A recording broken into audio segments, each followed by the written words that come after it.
Hello, good morning po Luzon, Visayas at Mindanao. Ito po tayo ngayon muli nagbabalita sa inyong mga kababayan, Luzon, Visayas at Mindanao. Pinag-iingat po ang lahat ng mga kapatid po natin. Yan, ito po si Kuya Sam na nag-uulat dito po sa Bulacan, San Rafael, Bulacan. At ngayon po mga kapatid, kasalukuyan po ay bumagsak muli ang ulan. At hindi po natin alam kung ano ang dahilan, kung bakit umuulan ng napakalakas. Ayan, ito na po mga kababayan. Ayan, napakalakas ng ulan kasalukuyan. Nandito po tayo sa ating sambahayan. Dahil hindi tayo makalabas ng tahanan dahil sa lakas po ng ulan mga kababayan. Ayan, bumagsak po ang ulan galing ng kalangitan, sapagkat yun po ang ibinuhos ng ating Diyos ng may kapal. Kaya mga kaibigan, ang kapal ng ulan, ito ay dahil sa kapangyarihan ng ating Panginoong Diyos. Kaya mga nais ko pong paalalahanan ang tayong tanan, ang bawat isa sa atin, na itong ulan na ito ay nagpapaalala sa atin ng kapangyarihan ng Diyos. Kaya dapat po tayong magiging maingat. Huwag muna tayong lumabas ng bahay dahil siguradong tayo mababasa. Ano po, at baka yung mga lumalabas dyan at maalanganin kayo, baka kayo bahain. Kaya mga kababayan, paalala po sa bawat isa sa atin, ihanda nyo ang mga raincoat at ang inyong mga jacket at isuot dahil sa lakas ng ulan mga kababayan. Ayan, dito po tayo ngayon sa lugar na ito at hindi po tayo makalabas ng ating tahanan dahil sa lakas po ng ulan mga kababayan. Kaya ang ibig ng ulan na hindi kayang bilangin ng sinuman mga kapatid, ito po ay kapangyarihan ng Diyos na manlilikha ng langit at lupa. Napakabuti ng Diyos sapagkat ang ulan ay pino niyang pinapatak dito sa lupa. Dahil kung ito po ay buong buo na pinababagsak ng Diyos ang mga bloke-bloke na galing sa ulap mga kababayan, at ito'y babagsak sa lupa, yung mga bloke-bloke, mga parang yelo na ulap na yon mga kababayan, nako, mawawasak ang ating mga tahanan at masisira ang mga tulay at mga kabahayan sa sandaigdigan. Kaya dapat po tayong hahanga at magpasalamat sa ating Diyos na makapangyarihan sa lahat. Ang ulan po, ang mga bloke-bloke sa kalangitan ay ginagrinder po ni God, no? Ginagrinder sa kalangitan.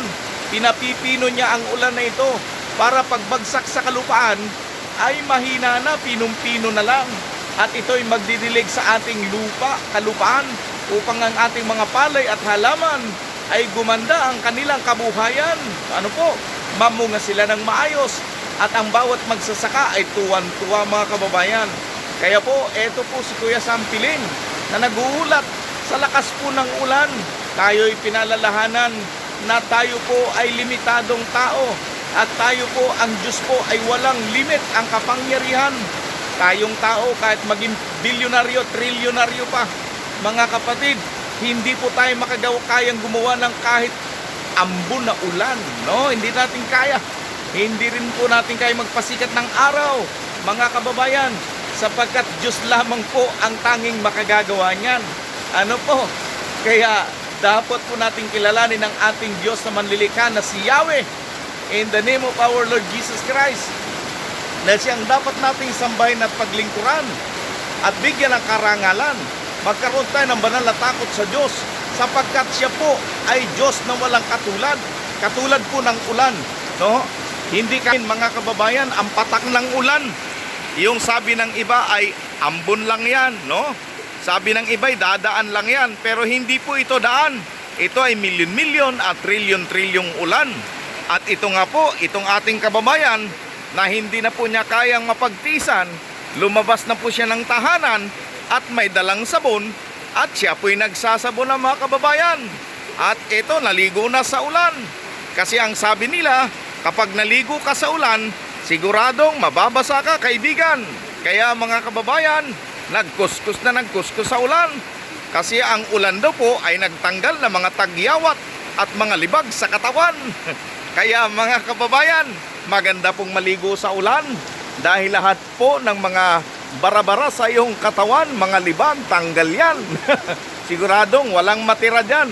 Kaya mga kababayan, ito po ang atin pong kapatid at kaibigan, si Kuya Sam Pilin, na nag-uulat na nakakagulat ang ulan sapagkat isang patakan lang ng ulan, trilyon-trilyon na ang ulan. Kaya pag maraming sabon sa iyong mukha, siguradong hindi ka makakakita. At kapag nalunok mo ang sabon, siguradong puputi ka niyan. Ayan mga kababayan, sinamantalang ulan, naligo po itong babaeng ito na kung saan ay gustong-gustong maligo sa ulan, no? Yan, walang mapagsilungan. Kaya basang-basa sa ulan. Ay itong ating model, nagmo-model sa ulan, naliligo kasi 1 taon nang walang paligo. Kaya lang umulan, sabi pag unang ulan, lumabas ka sa iyong tahanan.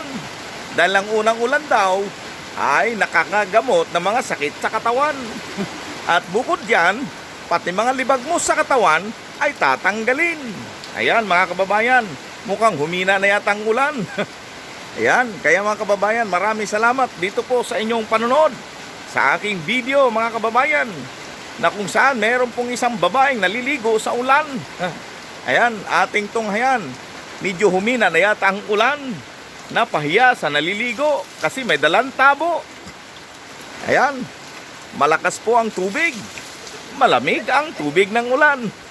Ayan, masarap, masayang masaya kababayan. Ayan, ayos ang paligo, may kasamang kiti-kiti.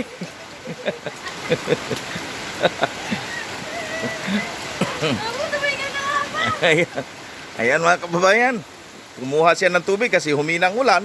Yun naka-stack sa drum. At may kasamang kiti-kiti. Pag nagkataon, nilalangoyan ng palaka. Maganda.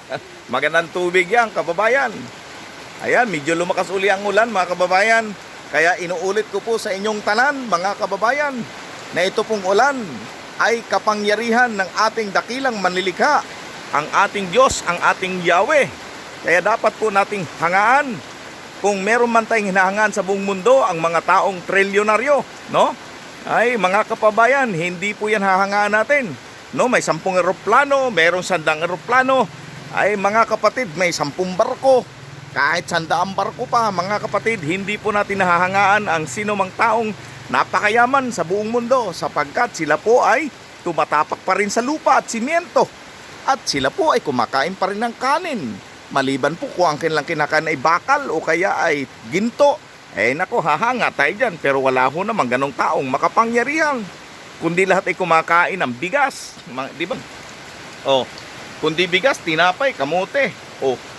Kaya dapat po, mga kapatid, sigad lang talaga ang ating maaasahan. Okay? So mga kapatid, at mayaman at mahirap na tao, lahat po ay sa lupa din ang punta. Kapag sila'y namatay, doon po sila ililibing. Lahat po ng tao, tayong lahat. Kapag tayo'y kukunin ni Lord, mayaman at mahirap, lahat po ay sa isang lupa din pupunta. Kahit gaano kamahal yan, pero sa lupa pa rin ang iyong patutunguhan. Kaya mga kababayan, ang pinakamahalaga sa lahat habang nabubuhay, ikaw ay kumikilala kay Jesus Christ, ikaw ay tumanggap sa Kanya, naglingkod ka sa Kanya at namuhay ka sa Kanyang mga salita. At sa gayon, kukuhanin man tayo ni Lord, ay diretso ka sa kalangitan. Sapagkat ang sabi ng John 14:1, huwag kang malungkot, huwag kang mabalisa, sapagkat sa bahay ng aking Ama ay maraming silid. Kaya, sabi ni Jesus Christ, John 14:6, ako ang daan, ang katotohanan at ang buhay, hindi si Kibuloy, no? Kundi ang katotohanan, walang iba ang daan, katotohanan ang buhay, kundi si Jesus Christ, mga kababayan.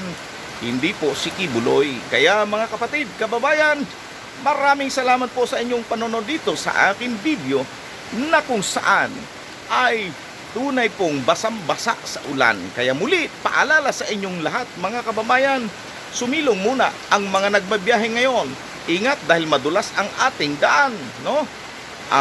Yung mga nasa eroplano, medyo manalangin ang husto dahil na hindi kayo pwedeng tumabi sa daan dahil kayo po'y nasa kalawakan. At ganun din po ang nasa mga barko, hindi kayo pwedeng tumabi sapagkat kayo nasa gitna ng karagatan.